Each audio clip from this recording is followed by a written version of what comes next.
Bagi Anda yang baru saja bergabung, berikut berita utama kami hari ini. Korban meninggal dunia akibat tertimpa bangunan musala di pesantren Al-Qazini, Sidoarjo total menjadi 3 orang.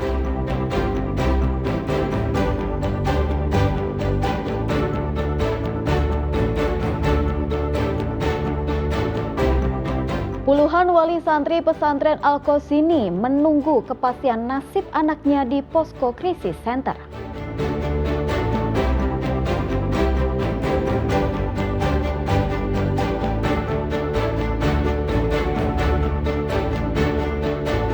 Musala di Ponpes Al-Qazini Sidoarjo ambruk saat proses pembangunan. Ratusan santri yang sedang salat asar tertimpa bangunan.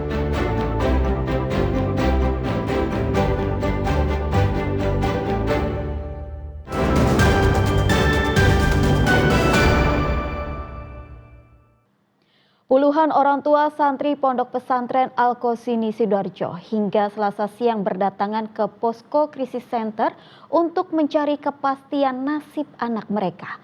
Sejumlah orang tua menyerahkan data pembanding ke petugas DVI Polda Jatim dengan harapan putranya segera ditemukan.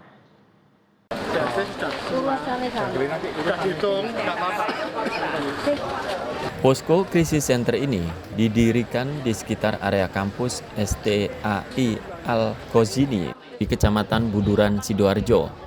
Para wali santri terus berdatangan hingga Selasa siang, bahkan sudah ada yang menginap sejak Senin malam.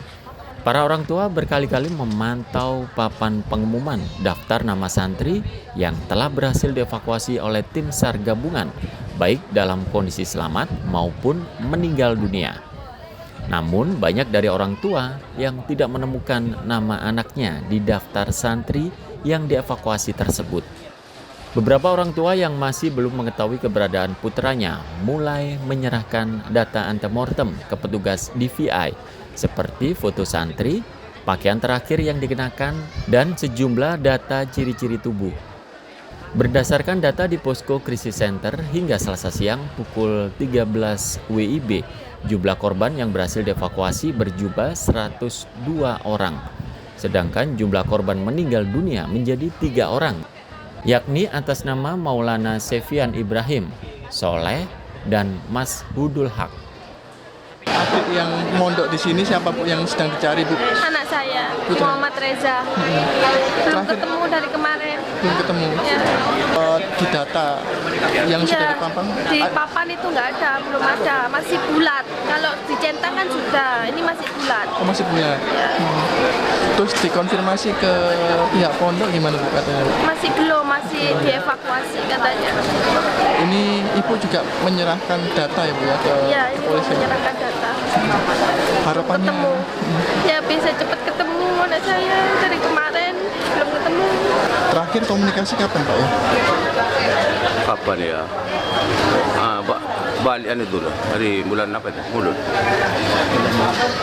Dari Maulid Nabi itu ya, Iya, terakhir komunikasi. Iya, komunikasi. Terus saat kejadian kemarin diberitahu seperti apa Pak? Sama teman tuh. Oh sama teman. Iya. Langsung datang ke sini. Iya tadi ya. Dari mana Pak ini? Dari Belega lah. Oh dari Belega Pangkalan ini. Harapannya seperti apa ini Pak? Dan ini masih proses pencarian terus berlangsung. Iya, mudah-mudahan ketemu dan selamat. Selasa siang proses evakuasi terus dilakukan tim SAR gabungan dengan sistem manual untuk mencari keberadaan korban yang diperkirakan masih tertimbun di bawah reruntuhan. Wahyu Pratama dan Sri Rama melaporkan dari Surabaya. Bangunan musala Pondok Pesantren Al-Qazini di Desa Buduran, Kecamatan Buduran, Kabupaten Sidoarjo ambruk dan menimpa ratusan santri yang sedang salat asar berjamaah. Pemkab Sidoarjo dan Pemprov Jatim berkoordinasi untuk evakuasi dan penanganan para korban.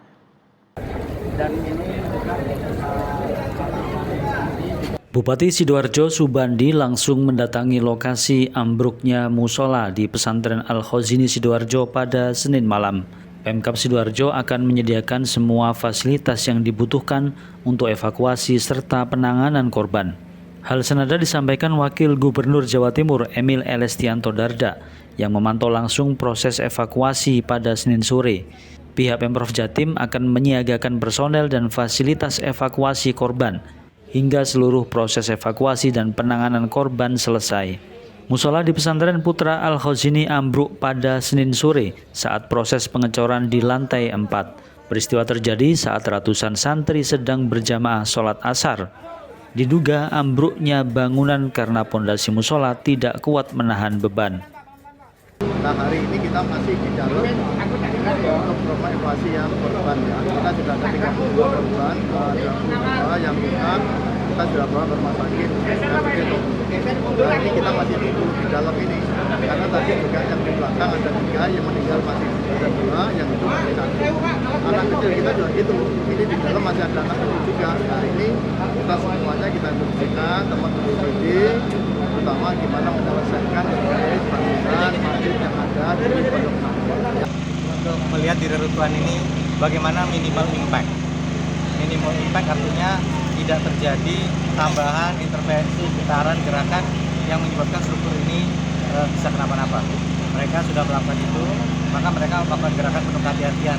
Dari sini ke sana tidak ada personil yang tidak terlatih dari Basarnas. Semuanya terlatih.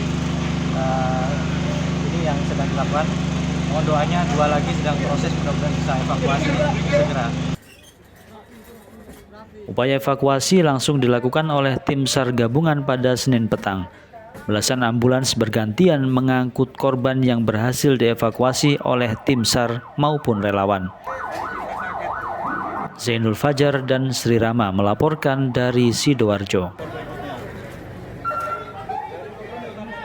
Seorang santri di Lumajang harus menjalani perawatan intensif di rumahnya setelah tak sengaja meminum air keras asam klorida yang ditaruh dalam botol air minum kemasan oleh temannya satu pondok pesantren.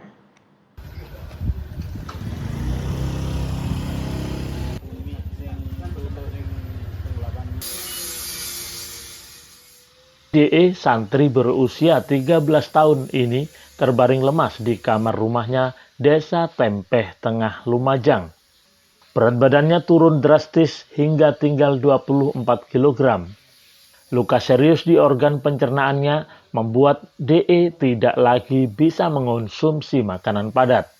Anak pertama pasangan Arif Yusin dan Ratna Purwari ini kini hanya bergantung pada susu khusus anjuran medis untuk bertahan hidup. Peristiwa naas bermula saat DE dan 2 santri lainnya tak sengaja meminum air dalam botol kemasan yang telah dicampur cairan asam klorida atau HCl di Pondok Pesantren Asy-Syarifi, Desa Pandanwangi, Tempeh pada 10 Juli 2025. Minuman itu diduga ditaruh oleh rekan santri satu pondok. Meski ada 3 santri yang meneguk minuman beracun itu, namun kondisi DE yang paling parah dibanding 2 korban lainnya.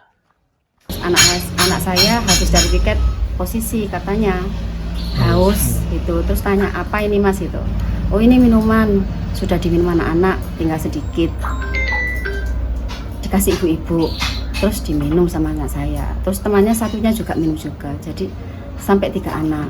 Habis itu langsung panas, muntah-muntah, sampai muntah keluar cairan hitam itu. Anaknya ketawa-ketawa yang ngasih itu. Gitu. Terus sama pihak pondok langsung dilarikan ke Rumah Sakit Wijaya Kusuma. Di sana nunggu konfirmasi dirujuk ke Subandi. Habis zuhur baru bisa dirujuk ke Subandi.